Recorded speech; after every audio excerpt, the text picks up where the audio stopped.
Okay. Okay. Well, I'm here with Richard Negus from Racing Welfare. Could you tell me a little bit about yourself, how you got into the charity and what the charity does, if that's all right? Okay. Well, I've been with the charity now for 2 years, having run the Scottish Racing Academy up in Scotland, surprisingly enough. And before that I was a stud manager in Newmarket. Before that I trained pointer-pointers and hunters in Leicestershire. So involved with racing and... Yeah, since I left the army, racing's been my life and my means of earning a living. And since coming to the charity, I'll be honest, I didn't know anything about it. I knew the Stable Lads Welfare Trust existed, but as a charity as a whole, the Racing Welfare, I didn't know it existed. Yeah.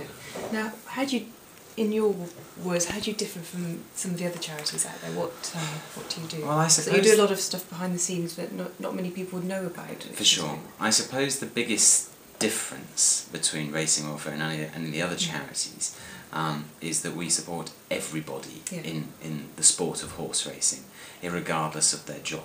So that can be from day one start-ups leaving the British Racing School or the Northern Racing College or the National Stud, through to those who have retired.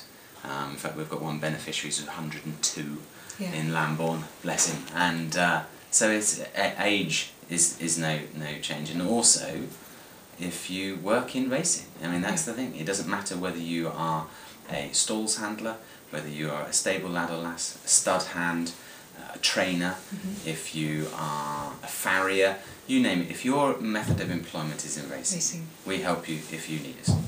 So could you give us a few examples of some people you've helped? I suppose some of the more poignant things is that here we are, snowy Newmarket today.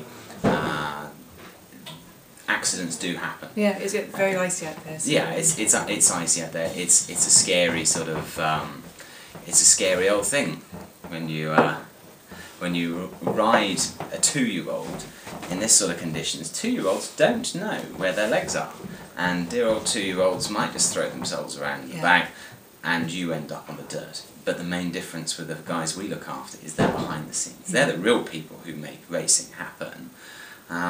But when they fall off and crash and burn, you haven't got 30,000 people in the stands going, oh, you've got their mates who are riding outside them, the employer, and that's it. That's the only people who know it happens. They're just a statistic in an accident book. They aren't front page news. So we help folks like that who have got injury. We help people who may have issues with housing. Racing Welfare is the largest social housing provider in racing. We've got over 150 homes throughout the country, providing accommodation of young people first entering the industry. And those youngsters leaving the racing school, you know, they're all full of bluff bravado, and I'm going to be the champion jockey, but I've got to live somewhere. Yeah. Well, so you also, as well as helping a wide spread of people, you also provide a lot of different types of help. So I think housing's really important. You know, that for our elderly, they have given a lifetime to racing, and a lot of the time they've had tied houses. They come to retire. Where the hell do they live? You know, do they live in some council house in the middle of an urban sprawl? They've never been in an environment like that before, so we give them a dignified retirement in one of our retirement homes. Yeah, because I have to admit I didn't know that side of the charity, so I guess a lot of people maybe wouldn't, so it's interesting to... No, indeed. Events like yesterday's fashion show are, of course, our lifeblood is we need to raise money, like every charity does. But the other thing I think which is so important for us is racing is a glitzy and glamorous sport. Let's make no bones about it. Some of the stuff we do is not glitzy and glamorous, so therefore we need folks to know what we do and the importance not just of what we do to the individuals we help, but to the sport as a whole. Because without the people we help, racing doesn't happen. Yeah, I guess the unsung heroes, if you like. The unsung heroes. A.P. McCoy is the best jockey we've ever seen, and we're ever likely to see. But the only reason he can go and get his horses 3,000 winners across the winning line is courtesy of the people who trained them. The person who nailed the shoe on, the person who drove the horse box, and the lad or lass who diligently looked after the horse. We also have dogs in the office. That's good. Yeah, so you know, it's part of a team, and I suppose everyone remembers great centre forwards.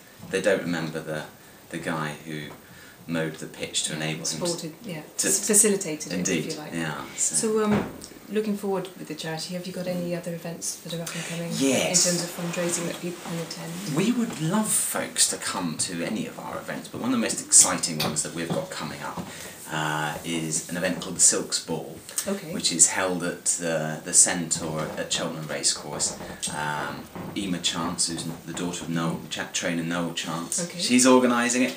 Be great fun. 400 younger people, because we try and encourage younger people to go and to get involved with the charity, and that will be such a laugh. And that's on the 12th of February. 12th of February. So you've heard it here first. So can people buy tickets? If they go online, they can come and look at that. Otherwise, if they go and email silksball@racingwelfare.co.uk, and we can then go and sort them out with some tickets. £25 for after show tickets and £70 for a dinner ticket for what is the best party in racing. It really is. Sounds like a bit of a bargain. So one not to miss, really. I think if you're interested in racing and want to help out a little bit. So absolutely, yeah.